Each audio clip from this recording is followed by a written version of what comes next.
Vida e saúde. Apoio cultural. Unimed Estilo. Exclusividade para viver o melhor da vida. Unimed Odonto completa a sua saúde.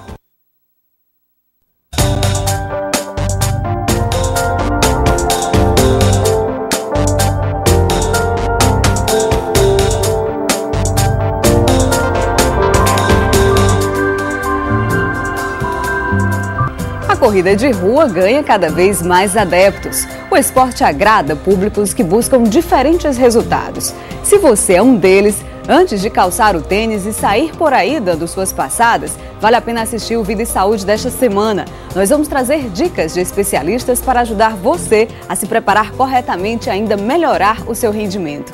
Tire as suas dúvidas com relação à alimentação para quem pratica atividade de corrida. O que comer antes e depois do treino? Mas cuidado, o exercício físico pode servir como um gatilho para a manifestação de alguma doença cardíaca silenciosa.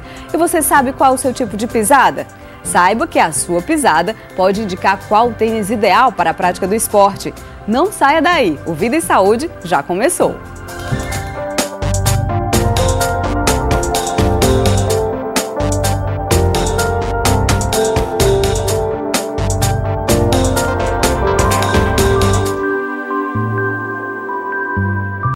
Correr virou mesmo uma tendência nacional. Aqui em Fortaleza, vários grupos se formaram na cidade com o objetivo de correr. A nossa equipe de reportagem acompanhou um destes grupos. Formado por aproximadamente 60 pessoas, o grupo se reúne 3 vezes por semana para realizar a atividade. Além de um corpo sarado, as pessoas estão buscando bem-estar de forma muito profissional e com acompanhamento. Elas aderiram às chamadas assessorias de corrida. Acompanhe.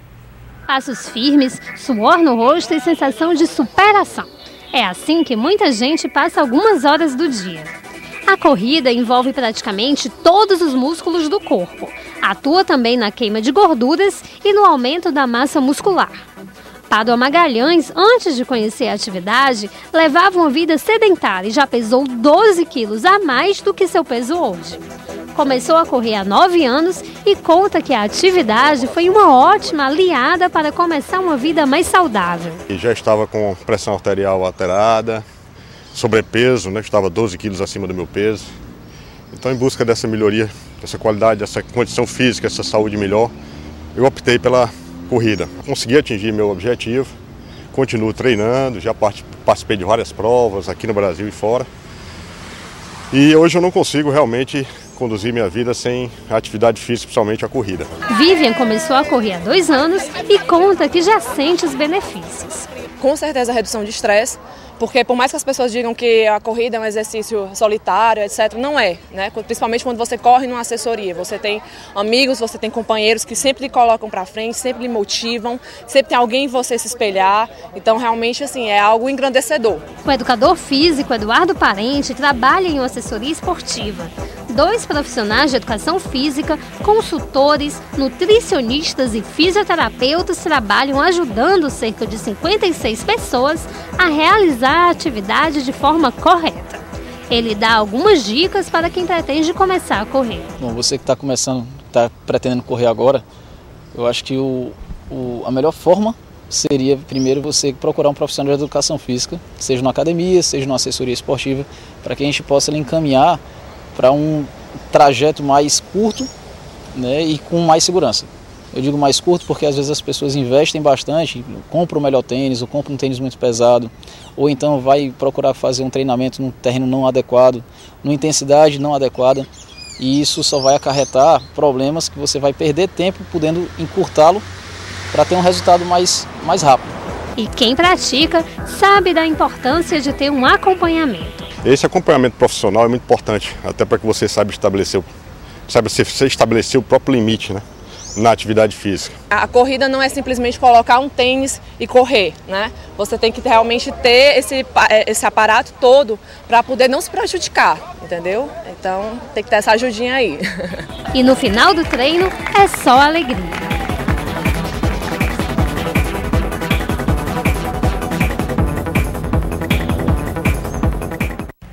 E a gente começa o nosso bate-papo com o médico do esporte e da Seleção Brasileira de Futsal, especialista em medicina do esporte e autor do livro Corrida de Rua, Fisiologia, Treinamento e Lesões, Mauro Fusic. Seja bem-vindo, tudo bem? Obrigado, muito obrigado, Alexandre. Doutor, na sua avaliação e para orientar os nossos telespectadores, qual é o que deve ser o primeiro passo para aquela pessoa que está meio sedentária e que quer aderir à corrida como modalidade esportiva? A corrida é uma atividade física considerada de moderada a alta intensidade. Consequentemente, isso vai gerar uma demanda física grande e uma pessoa sedentária, ela está adaptada, o seu corpo fisiologicamente está adaptado para uma demanda física pequena. E no momento em que ela passa a exercitar-se de uma maneira mais intensa, ela precisa passar por uma avaliação médica, de um cardiologista, de um médico do esporte, e depois ser seguido por uma assessoria, por um profissional da educação física que possa aí orientar a questão dos treinamentos em si. A gente viu aí na reportagem que as pessoas muitas vezes aderem à corrida por várias razões, alguns para perder peso, outros para aliviar o estresse. Mas, afinal, quais são os maiores benefícios, assim, que praticamente todos os corredores, aqueles que aderem à modalidade, acabam tendo com a prática da atividade, doutor? A atividade física da corrida, ela tem um alto gasto calórico, então, dos maiores, até considerando ou comparando com as outras modalidades. Consequentemente, o benefício em relação à perda de peso é muito significativo. E hoje em dia, as pessoas realmente estão procurando isso. Até porque, se primitivamente nós corríamos atrás de caça para animais, etc., hoje em dia a gente não precisa mais correr e a corrida passou a ser um lazer, uma atividade física, uma atividade esportiva. Os benefícios maiores são em relação ao peso e, por consequência, depois vem os benefícios sobre a pressão arterial, que foi citada inclusive na matéria, a questão do estresse, tem até uma situação que a gente chama de euforia do maratonista. Tem um determinado momento da corrida que são liberadas endorfinas e essas endorfinas dão uma sensação extrema de prazer. Então as pessoas estão correndo, às vezes sob uma situação de cansaço físico, mas que estão satisfeitas por estarem praticando aquela modalidade. Perfeito. E existem contraindicações? Há pacientes que lhe procuram, por exemplo, e que desejam aderir à corrida, mas tem alguma limitação que o impossibilita? A corrida ela tem uma característica muito forte, que é a questão dos impactos, né? Só para você ter uma ideia, quando nós corremos, o impacto gerado sobre o nosso corpo pode chegar a 3 a 6 vezes o nosso peso corporal. Então, se uma pessoa já está com algum sobrepeso, em função de ter sido sedentária há muito tempo, e ela começa uma atividade física desse tipo, com um impacto muito grande, o organismo ele pode sofrer várias consequências no sistema músculo-esquelético, no sistema cardíaco, sistema muscular também. Então, essas situações, elas precisam ser avaliadas antes que a pessoa participe, é o que a gente chama de avaliação pré-participação.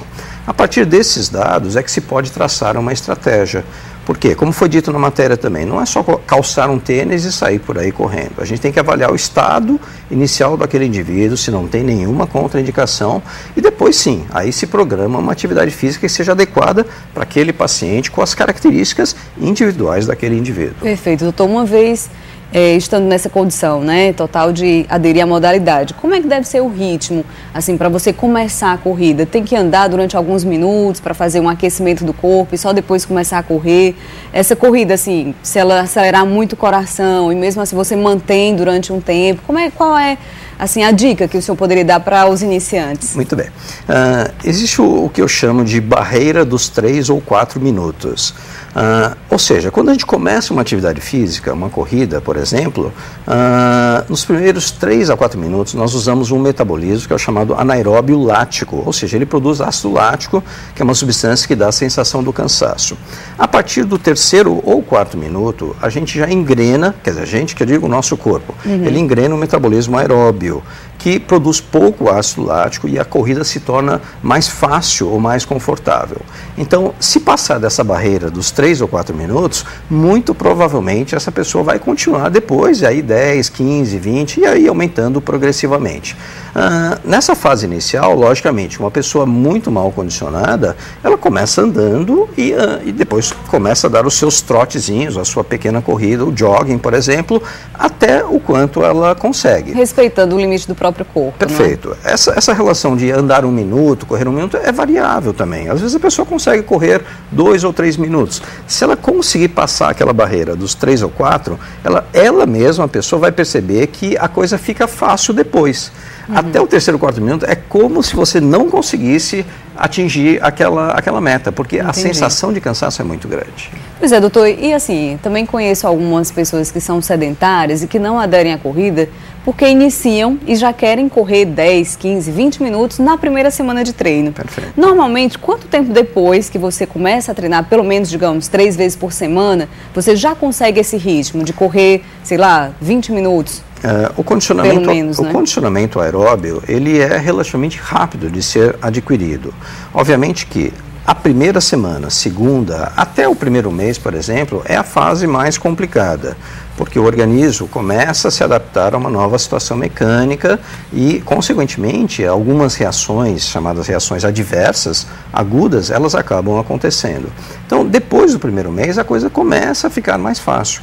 Atingir 20 minutos de corrida é a meta principal, porque a partir dos 20 minutos, daí aumentar para 30, para 40, fica mais fácil. Os primeiros 20 minutos realmente são mais complicados. Bacana, doutor. Então nós vamos fazer uma pequena pausa na nossa conversa, mas o senhor continua aqui com a gente, porque no próximo bloco você vai saber como evitar também as lesões durante a prática da corrida. E ainda, se a sua pisada pode indicar qual é o tipo de tênis ideal para a prática do esporte. É daqui a pouco.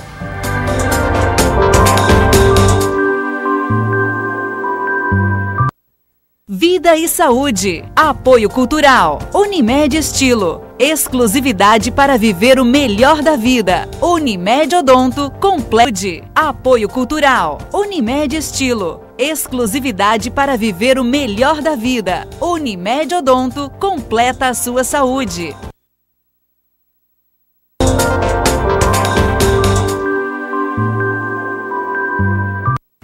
Bom, se você se empolgou e decidiu também apostar na corrida, é bom tomar alguns cuidados e ir devagar para não transformar o prazer de correr em um problema mais sério, como, por exemplo, uma lesão no joelho ou no pé. Vilebaldo sempre gostou de praticar esportes, mas como a maioria das pessoas, ele achava que começar a correr era uma coisa simples. Comprei um tênis bom, mas sem a orientação devida, e fui correr na beira-mar. E vim correndo esse período todo. Sem nenhum acompanhamento adequado, durante um treino ele começou a sentir fisgadas no joelho. No começo nem deu atenção. Há 3 meses as dores aumentaram e ele resolveu procurar atendimento médico. A lesão foi comprovada. O tratamento já se estende por 2 meses. Ele passou por fisioterapia e agora faz avaliações de movimento.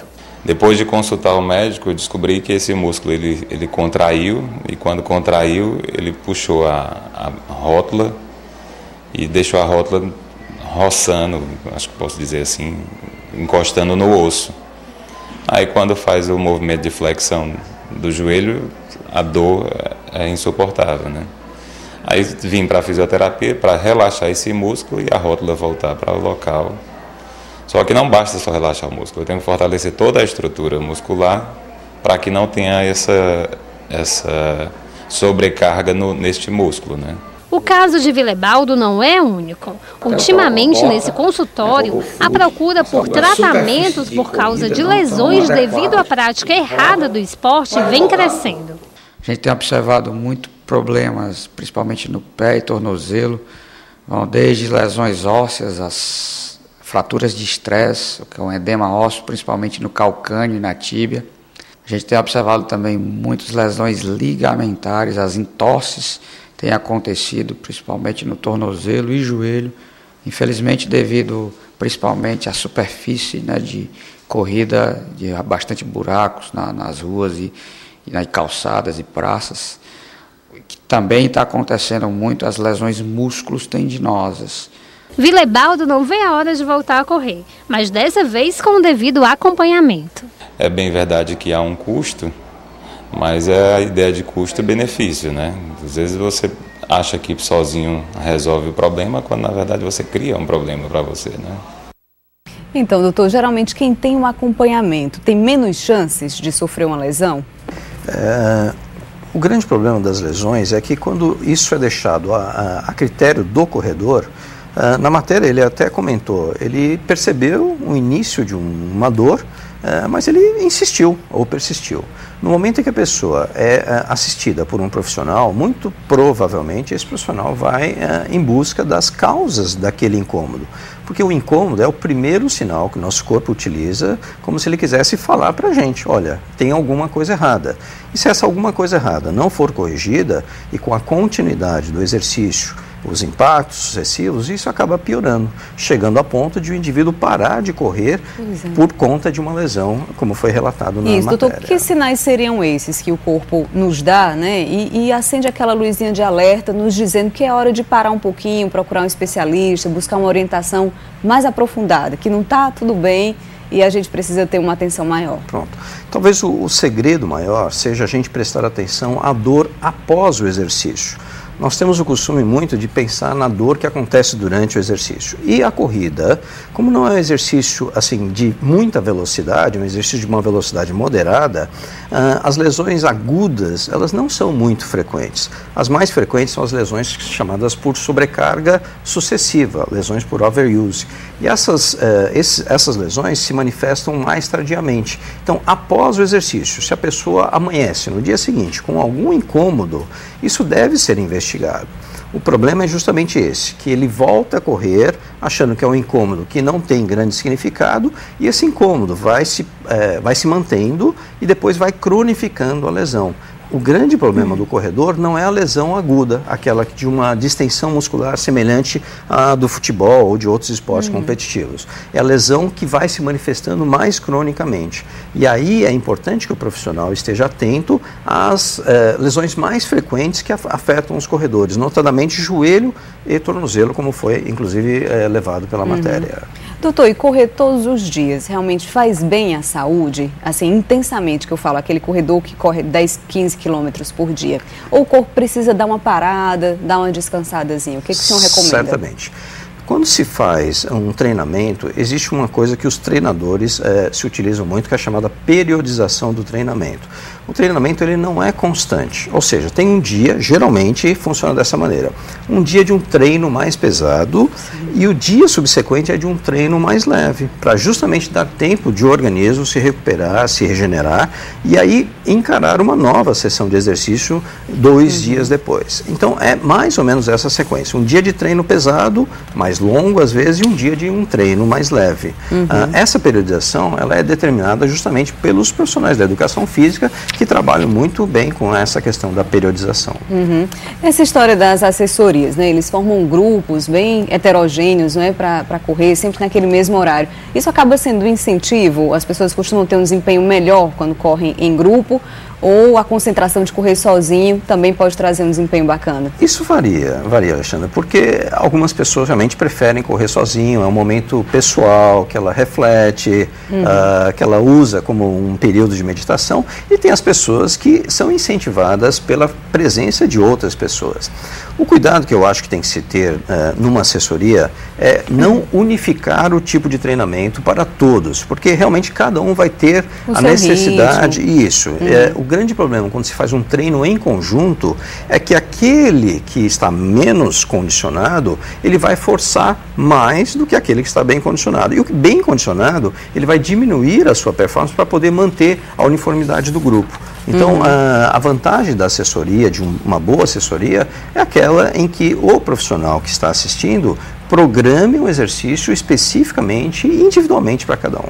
Pois é, doutor, e até nós separamos um trecho da entrevista do doutor Bruno Nogueira, né, ele que foi ouvido na reportagem anterior. Ele é ortopedista e dá pra gente algumas dicas, porque a escolha do tênis é fundamental para correr ou até mesmo para caminhar. E o tipo de pisada é determinante nessa escolha. Veja aí as dicas do doutor Bruno. Existem basicamente 3 tipos de pé pisada, né? A pisada neutra, a pisada pronada e a pisada supinada. E hoje em dia os tênis tem realmente evoluído bastante a tecnologia e isso tem favorecido, tem já sendo fabricado bastantes sapatos, tênis adequados para cada tipo de pé. Costumo até brincar que a gente nasce descalço. O tênis ele foi uma invenção do homem para proteger o pé. Então você tem que realmente utilizar um tênis adequado ao seu tipo de pé. Aquela pisada pronada é aquele pé mais plano, que não tem a cava. ele é um pé que utiliza muito o dedão, o hálux, na hora da arrancada, que o peso do corpo vai mais para a região do meio, interna do pé. A pisada neutra é aquele pé que tem um arco plantar, diria, fisiológico, e que é distribuído o peso por todo o antepé, a região anterior, de uma forma uniforme. E a pisada supinada é aquele pé mais cavo, que é aquele pé rodado mais para fora, onde a gente utiliza muito a parte lateral, principalmente o dedo mínimo, o quinto dedo, na hora da arrancada. Então, os tênis têm que ter essas adaptações para prevenir exatamente essas lesões, principalmente na região do pé e tornozelo. Pois é, doutor, é necessário procurar um ortopedista para poder identificar o tipo de pisada? Alexandra, essa questão da pisada, ela é até bastante complexa, ela é muito mais complexa do que a gente simplesmente parar em frente a um paciente e analisar se o pé é chato ou se o pé tem muita cava. Porque a pisada, ela se modifica durante a corrida de acordo com a intensidade da corrida, a velocidade da corrida. Em trotes, por exemplo, que é aquela corrida mais leve, mais lenta, geralmente isso não tem muita importância. Mas no momento que a pessoa começa a melhorar o seu condicionamento, ela vai aumentando a sua velocidade. Quanto maior a velocidade, menos a gente apoia o pé, menos tempo a gente apoia o pé. A gente apoia, inclusive transfere a carga mais para a região anterior do pé, quanto maior a velocidade. Então, essa questão da pisada, ela varia muito de acordo com a velocidade com que a pessoa executa o seu treinamento. E outro fator, por exemplo, quando a pessoa começa a se cansar, no final de um treino, a pisada da pessoa se deteriora. Se no começo, enquanto ela está descansada, no começo do seu treino, etc., ela até pisa melhor, porque tem treinos de correção de pisada, não é só o tênis que pode corrigir, mas o treino também pode corrigir.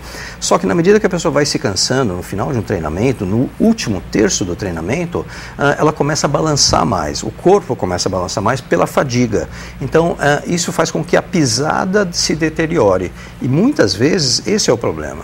A pessoa quer treinar mais, sempre mais quilômetros, 10, 20, 30, quando ele poderia diminuir um pouco o seu tempo de treinamento e fazer com o corpo menos cansado. E até diluir mais ao longo da semana os treinamentos, e não fazer tudo num único dia. Ao invés de correr 10 num único dia, talvez 5 num dia, 2 dias subsequentes. Isso talvez gerasse menos lesões, evitasse muitas desses imprevistos que acontecem na corrida. Perfeito, doutor. Às vezes é comum também as pessoas procurarem simplesmente uma loja especializada em tênis e a orientação de um vendedor que não tem uma formação, provavelmente um treinamento mesmo, assim, que possa dar essa dica de forma precisa, né? Perfeito. Então, a indicação mesmo para a escolha do tênis é procurar um médico do esporte ou um ortopedista e fazer essa avaliação de uma maneira mais aprofundada, não é? Existem alguns meios, alguns métodos que a pessoa pode correr em esteira, é feita uma avaliação biomecânica. Essa corrida ela é filmada e a partir de um programa no computador pode-se determinar realmente se a pisada é mais supinada, neutra ou pronada.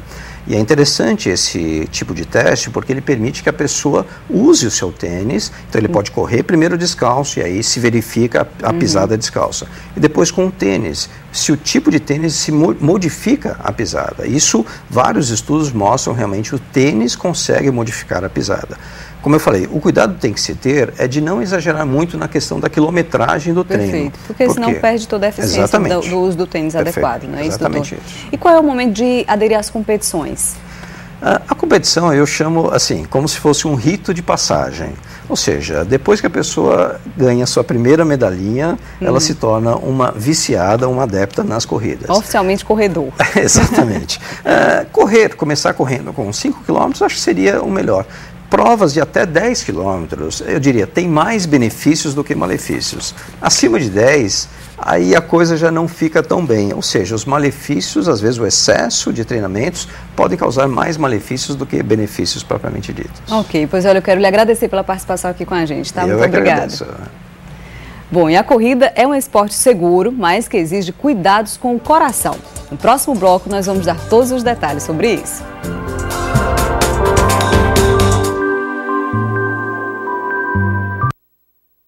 Vida e saúde. Apoio cultural. Unimed Estilo. Exclusividade para viver o melhor da vida. Unimed Odonto completa a saúde. Apoio cultural. Unimed Estilo. Exclusividade para viver o melhor da vida. Unimed Odonto completa a sua saúde.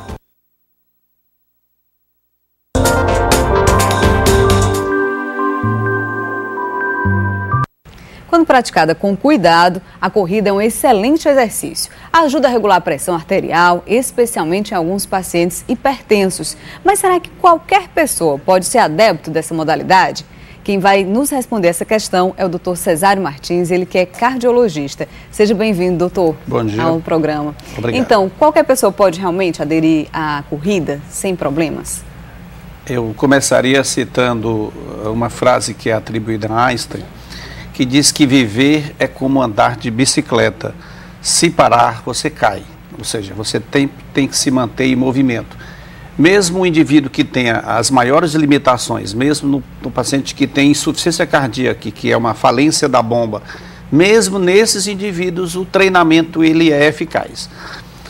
Se nós pegarmos como a doença que mais mata no mundo como um todo, que são as doenças cérebro-cardiovasculares, ou seja, infarto e AVC, nós veremos que para nós trabalharmos a redução dos chamados fatores de risco, o exercício físico isoladamente, digamos, independente de você ter todos os fatores, mas se você fizer atividade física, o estudo Interheart, publicado em 2004, provou que 12% da redução do seu fator já vai se dever à atividade física. Então, ela é extremamente importante e eu diria que para qualquer paciente ela está indicada. Agora sim, nós temos que encontrar a modalidade da indicação e a intensidade, como fazer, isso é que é o segredo da coisa. De repente, para um paciente que tem algum grau de comprometimento da parte cardiorrespiratória, o ideal fosse apenas um trotezinho, uma caminhada pela maior parte do tempo de treino, né? E aderir a uma corrida leve. Para você aderir a uma atividade física como corrida, você tem que passar por estágios. Isso eu diria que é uma preparação a médio prazo. Eu sempre digo, não dá para você querer se tornar um atleta, ou, por exemplo, participar de uma atividade competitiva, sim, se você não der um condicionamento adequado. Isso pode levar 6 meses, 1 ano, ou até um pouco mais.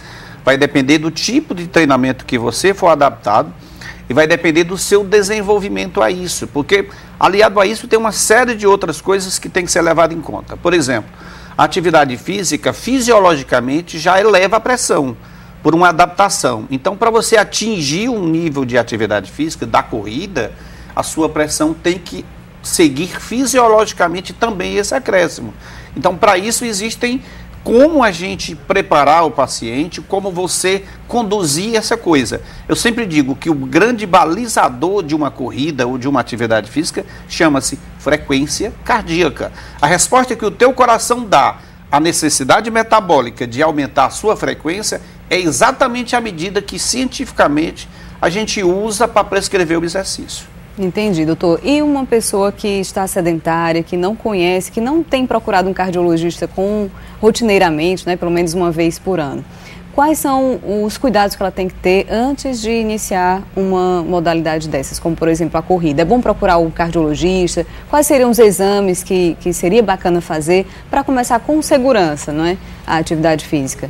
Sem dúvida, faz parte da rotina você procurar um especialista, que não obrigatoriamente só o cardiologista, o médico que possa ter a formação em medicina esportiva, sim, já pode nos contribuir bastante nessa pesquisa dos chamados parâmetros para a prescrição da atividade física. Agora, sempre antes de fazer, você tem que sempre se cerca dos chamados fatores de riscos alvos: hipertensão, diabetes, o sobrepeso ou a obesidade, a questão da própria relação com a condução do ponto de vista de relação social, o estresse do indivíduo no dia a dia, os níveis de colesterol, o tabagismo e a sua repercussão no pulmão e nos demais aparelhos da árvore respiratória. Então, tudo isso está dentro de um conjunto de fatores que vão ter que ser avaliados. Nessa avaliação, em geral, se faz o quê? No mínimo um teste provocativo.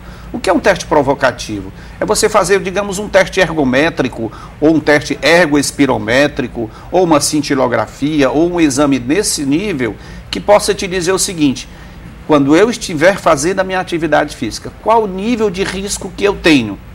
Conforme mostrado na reportagem anterior, O indivíduo se propôs a caminhar na beira-mar sem fazer uma atividade, sem fazer uma avaliação. Ele poderia muito bem ter sofrido um infarto agudo do miocárdio durante a atividade. Ou, por exemplo, os indivíduos que têm cardiomiopatia hipertrófica, que é uma doença do músculo cardíaco. Se as pessoas lembram, nós já tivemos exemplos clássicos, como a história do Serginho, jogador do São Caetano, e vários outros atletas que morreram em campo de futebol. Eu diria, o esporte ele é benéfico, mas existem limitações. Essas limitações é que o médico busca para então prescrever para o indivíduo a atividade física. Se você ultrapassar o limite, ou se você não puder fazer ou fizer de forma errada, aquilo pode se tornar maléfico. Pois é, doutor, ao ar livre ou na academia, a corrida é um dos exercícios mais democráticos. Auxilia na perda da gordura, deixa o corpo mais bonito, não é verdade? Mas qual será a melhor opção? Correr na esteira ou na rua? Kelly é advogada e adepta da corrida há cerca de 2 anos. Corre 3 vezes por semana, de 30 a 40 minutos. Além do condicionamento físico que a corrida proporciona, melhora da respiração, melhora a maneira como você se sente. Já Fábio é adepto da corrida há 10 anos e seu objetivo inicial era emagrecer. Eu sou ex-fumante, parei de fumar, engordei muito, ganhei mais de 30% do meu peso e tive dificuldade apenas com dieta para diminuir. Aí eu comecei a correr e vi uma alternativa para manter o peso e fazer um exercício físico também. E será que tem diferença entre a corrida ao ar livre e a corrida na esteira? Elivan, tem? Tem sim, porque existem algumas facilidades e algumas cadências em que você pode utilizar na esteira e que facilitam a tua vida. Vou dar um exemplo bem prático. Quando você está correndo, você busca o chão à frente. Isso demanda um pouco mais de energia. Quando você está na esteira, a lona da esteira passa por você. Isso demanda menos energia. Você tem a resistência do vento. Essa você também não tem. Você tem a irregularidade do piso. E tudo isso pode influenciar no gasto de calorias. Você para olhar de um lado e do outro da rua. Se você tenta manter o ritmo, talvez isso não influencie tanto. Mas uma parada significativa no meio de engarrafamento por conta da segurança, ou se você tem pessoas que estão correndo e você não consegue imprimir o seu ritmo naquele mesmo local, isso com certeza vai influenciar de forma negativa. Bom, então agora vamos fazer um teste, com o personagem que nós trouxemos aqui para saber se tem realmente essa diferença, ou melhor, para mostrar como tem essa diferença na esteira e ao ar livre. Como é que vai ser esse teste, Elivan? É o seguinte, nós vamos pegar a Kelly e o Fábio, e os dois vão ficar aqui na esteira agora. Nós vamos colocar frequencímetro neles e vamos medir com 2 aparelhos diferentes as frequências cardíacas e medir o gasto calórico. Depois nós vamos para a rua, vamos tentar imprimir o mesmo ritmo na rua, num local onde a gente possa ter um pouco mais de segurança e manter esse ritmo, e vamos ver as diferenças entre a queima calórica lá e a queima calórica aqui, para justificar isso que eu estou falando para vocês, tá bom? Vamos lá para o teste. Tá.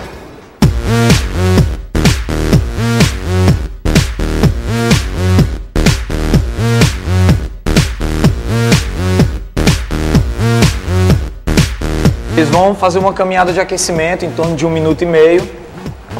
Depois, nós vamos colocar um ritmo de aquecimento ainda, mas já num trote. Depois eu vou colocar um ritmo de corrida um pouco mais forte, para que a gente termine os 15 minutos no ápice e possamos contar aqui as calorias. Isso, bora. 10 segundos, vai. Boa, Kelly. Vamos lá, Kelly. 3, 2, 1. Peraí, não vai parar de uma vez não, ela vai diminuir. Vai, 10 segundos, tá bom? Bora. Vai. 5, 4, 3, 2, 1. Diminuindo o ritmo aí, Distância 2.5, 207 calorias. Distância 2.3. Calorias 180, certo? E o tempo, praticamente o mesmo. A gente largando daqui, ó. 1, 2, quando chegar naquela esquina lá, tá? Vocês podem aumentar o ritmo. Vamos lá? Valendo? Pode ir. Vai.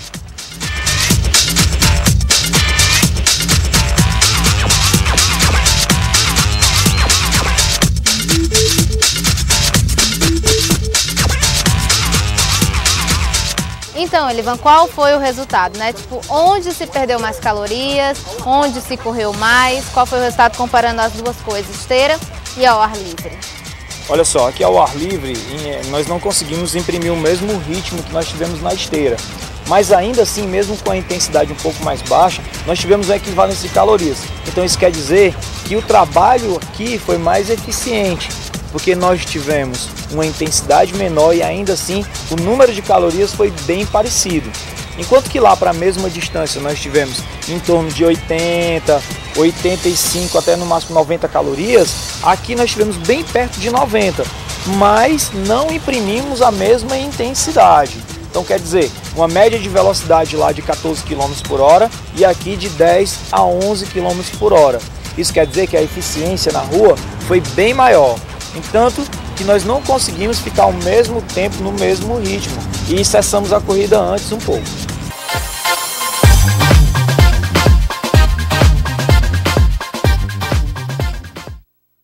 Ótimas dicas, né? Doutor Cesário, qual seria a melhor opção? Caminhar ou correr? Eu diria que as duas são importantes, ou elas se complementam. Na verdade, uma boa prática de atividade física começa por uma caminhada e em seguida você vai aumentando essa intensidade para correr.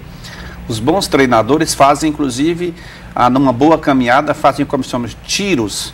Ou seja, o indivíduo tem períodos que corre e períodos que caminha. É essa mistura, digamos assim. Por isso que eu digo sempre, não é só a atividade aeróbica, mas a anaeróbica também é importante. É importante que até no treinamento do indivíduo ele faça corrida, faça caminhada, inclusive faça também musculação em academia. Para fortalecer a musculatura, até protege de possíveis lesões. Sem dúvida. Né? Eu sempre digo que o bom exercício físico é o exercício que lhe dá prazer. Não obrigatoriamente só corrida e só caminhada. Um bom forró, uma boa lambada, um bom tango, faz uma adaptação espetacular em qualquer indivíduo. Eu diria, por exemplo, para alguns casais, eu diria até que uma dança de salão é fantástico para complementar tudo isso. Ou seja, o importante é que o indivíduo se identifique, e aí poderia ser vôlei, futebol, caminhada, corrida, natação, ciclismo, as noites de night bikes que a gente vê por aí. Tudo isso é extremamente importante. O importante é que você faça. A única coisa que não pode deixar de fazer é justamente não praticar atividade nenhuma. Perfeito. Tá? Doutor, e na prática dessas atividades, existe algum sinal de alerta que o corpo dá, indicando algum problema cardíaco, algo que possa ali acender aquele sinal de alerta e é hora de procurar um médico? Sim, e o principal deles eu diria que é a dispneia ou o cansaço excessivo para a mesma atividade que você fazia anteriormente. Se você perceber que você está cansando rápido demais com aquilo que você faz, algo está errado. Porque é justamente o contrário, o condicionamento vai lhe permitindo distâncias maiores com o mesmo esforço. Se de repente você está se cansando rápido, ou se você tem uma sensação de dor no peito, entalo, sensação de dor na região mandibular, ou dormência em algum braço, geralmente mais à esquerda, náuseas, vômitos desproporcionais, qualquer coisa nesse sentido é um sinal de alerta. E aí sim, você deve procurar. Eu diria mais, para começar a boa atividade, você deve ter uma avaliação e periodicamente, pelo menos uma vez ao ano, você deve consultar o seu médico e aí ele faz o check-up anual, onde inclui todos os chamados fatores de risco e aí ele pode te dar o ok ou pode te acender uma luz amarela no sentido de você fazer uma investigação mais especializada. Perfeito. Doutor Cesário Martins, muito obrigada pela sua participação aqui com a gente, tá? Bom, e os cuidados nutricionais garantem um bom desempenho na corrida. Saiba no próximo bloco.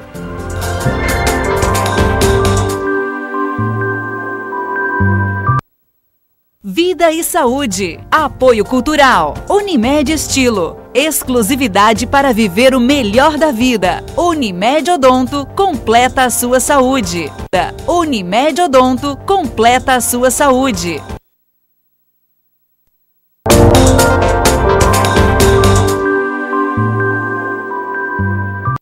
Alimentar-se adequadamente traz benefícios para qualquer praticante de atividade física, inclusive para quem pratica a corrida. Para saber quais são os cuidados que devem ser tomados antes, durante e depois do treino, nós convidamos a nutricionista Tiziana Falcão para nos dar alguns esclarecimentos e até fazer desaparecer alguns mitos. Então, Tiziana, seja bem-vinda aqui ao programa. Tudo bom, Alexandra? Tudo ótimo. Então, por que o praticante do exercício precisa ter uma alimentação balanceada? Pronto. Toda atividade física demanda uma reserva energética diferente, uma alimentação individualizada para o tipo de atividade física que esse atleta ou praticante faz. No caso, a corrida, ela é uma atividade física muito intensa que demanda uma alimentação diferenciada e uma hidratação também adequada. Então, é como se a alimentação, ela surgisse como um recurso ergogênico para esse praticante. Ela melhora o desempenho para o praticante de atividade física. Ela, além de equilibrar as necessidades energéticas de acordo com o que ele necessita e o nível de atividade física, ela também fornece os nutrientes necessários, ela melhora a recuperação pós-treino desse praticante, diminui a ação dos radicais livres, que é muito intensa para o praticante de corrida. Enfim, é fundamental para que esse praticante tenha uma alimentação individualizada de acordo com suas necessidades. E a alimentação balanceada, Tiziana, inclui que tipo de alimentos, assim, quais devem ser aquelas, assim, as escolhas prioritárias, né, para quem está aderindo à corrida, para quem já corre há algum tempo? Que orientação você poderia dar, assim, de maneira geral, né, sem estar avaliando caso a caso, mas de forma geral? Pronto. Em primeiro lugar, é importante ele procurar a ajuda de um profissional, porque, como eu estou te falando, depende muito do indivíduo, do tipo de treinamento, da frequência de treino dele, mas, de uma forma generalizada, na corrida, a maior demanda que geralmente a gente investe mais nos carboidratos para esse praticante, mas é fundamental também a presença das gorduras, das proteínas, para a recuperação pós-treino, que é recuperação muscular desse atleta ou praticante, e também para evitar a perda de massa muscular, que muitas vezes a gente foca muito no carboidrato como fonte de energia e às vezes esquece um pouco das vitaminas, dos minerais, que também são fundamentais, e evitar esse catabolismo muscular, que também é muito frequente nesse atleta. Nos corredores, né? Isso. E assim, muitos os adeptos da corrida aderem à modalidade justamente para perder peso. Nesse caso, quando o paciente, né, no caso, é um corredor que está aderindo à modalidade para perder peso, ainda assim o carboidrato é mantido nessa dieta?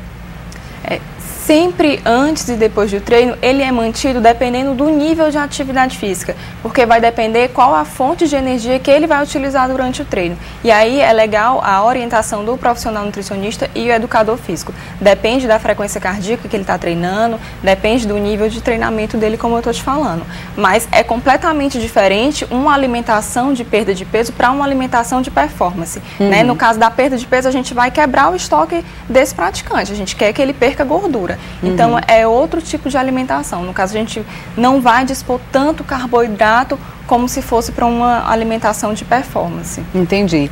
E os suplementos, eles fazem diferença para quem aderiu à corrida? Olha, Alexandra, os suplementos, na verdade, eles vieram para ajudar esses atletas, porque muitas vezes a alimentação se torna inviável, dependendo do horário que esse praticante vai fazer a refeição. Às vezes ele pode se sentir um pouco nauseado por conta que a digestão às vezes ainda está acontecendo no momento da prática, né? Então aí se torna necessário o uso de suplementos, mas tudo depende do nível de tolerância desse praticante a suplementos sólidos, porque a gente realmente pode estar utilizando suplementos à base de carboidrato, de eletrólitos, que também ajuda bastante a questão da manutenção da hidratação, BCAA, as glutaminas, para evitar, como eu falei, a perda de massa muscular, que é bastante comum nesse praticante de atividade física quando ele não é bem orientado nutricionalmente. E quanto tempo antes da corrida a pessoa deve fazer uma refeição realmente? Alexandra, eu sempre gosto de dividir esses momentos de pré-treino, certo? Existe o pré-treino dias antes da competição, existe a alimentação 3 horas do treino ou até da competição, que é uma refeição mais sólida, e existe aquele período de 40 a 60 minutos antes do treino, que é uma alimentação de mais fácil digestão ou, no caso, a suplementação. Entendi. E depois do treino, a recomendação qual seria? Pode-se fazer uma refeição mesmo, sólida, completa, logo depois do treino? Ou a indicação é mais ou menos parecida com aquela refeição feita 40, 60 minutos antes do treino, como você falou? Pode fazer uma refeição sólida, contanto que ela seja de fácil digestão. É chamado carboidrato de índice glicêmico bem alto, porque logo após o treino, o praticante está necessitando a recuperação. Ele está necessitando da recuperação energética, ele está necessitando da recuperação muscular, então tem que ser logo após, para evitar ao máximo a perda de massa muscular e o mal-estar do atleta também. No caso da refeição sólida, ela pode ser feita, mas contanto que seja aquele carboidrato de índice glicêmico alto, como mel, pão branco, batata inglesa, arroz branco, tudo de fácil digestão para recuperar logo a energia. E as proteínas magras também, como a carne branca, ovos, queijos magros. Mas se não for inviável, né, a gente suplementa na forma de carboidratos simples, de proteína, como a whey protein, enfim, depende muito da rotina mesmo desse corredor, né? E se é viável, porque às vezes ele está em um canto que não consegue fazer aquela refeição, então a gente suplementa. Perfeitamente. E a hidratação é fundamental, né, para quem pratica qualquer tipo de atividade. E até mesmo para os sedentários, né, o cuidado com a ingestão de água deve ser sempre ali, você deve ter esse cuidado sempre, né? É como você falou, é realmente fundamental. Para você ter noção, Alexandre, tem estudos mostrando que 5% de desidratação já cai 30% do rendimento do atleta nessas atividades aeróbicas. Então, realmente, é uma coisa que a gente deve dar uma atenção diferenciada. E não só antes, durante e depois da atividade física, mas também no decorrer do dia é tão importante quanto antes, durante e depois. Né? Existe alguma técnica para a pessoa ingerir água durante uma competição? Você está ali super concentrado, mas o seu corpo às vezes precisa. É indicado tomar um pouquinho de água durante o treino, mesmo durante a competição, ou só no final dele? Qual é a dica? É indicado sim, é indicado antes, em média uns 400 a 600 ml, mas depende também do quilo de peso do indivíduo e do nível de atividade física. É indicado durante também, de 500 até 1 litro, às vezes esse praticante chega a perder em 1 hora de treino. E depois a gente tem uma dica também de sempre pesar esse praticante antes da atividade física e depois. Né? A perda de peso que ele teve depois deve ser a ingestão de água igual ou até superior ao peso que ele perdeu, né? E de preferência água gelada, porque a função da hidratação é justamente regular o volume sanguíneo e, consequentemente, a nossa temperatura corporal. Então, se a gente proporcionar água mais gelada, vai facilitar o organismo também. Isso vai acontecer mais rapidamente, né? Talvez com a ingestão de menos água. Vai regular mais rapidamente a temperatura do corpo. Bacana. Tiziana, muitíssimo obrigada pela participação aqui com a gente, tá? Obrigada a você. Bom, a partir da próxima quarta-feira, dia 21, a Fundação Demócrito Rocha estará veiculando o projeto Equidade do SUS. O projeto tem por objetivo implementar ações através da formação e mobilização dos trabalhadores do SUS para o reconhecimento e enfrentamento das iniquidades em saúde que afetam várias populações. Além do curso à distância, o projeto contará com a veiculação de 12 fascículos todas as quartas-feiras no Jornal O Povo e um seminário que vai ser realizado no próximo dia 23 no Centro de Eventos. As inscrições são gratuitas e já estão abertas através do site que você vê no vídeo.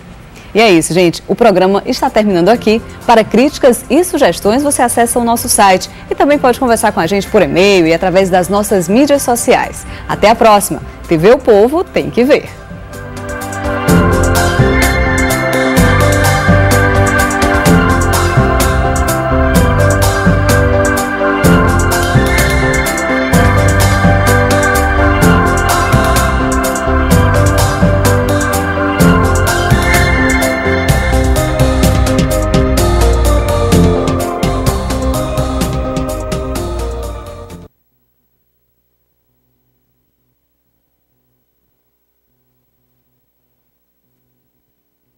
Vida e saúde. Apoio cultural. Unimed Estilo. Exclusividade para viver o melhor da vida.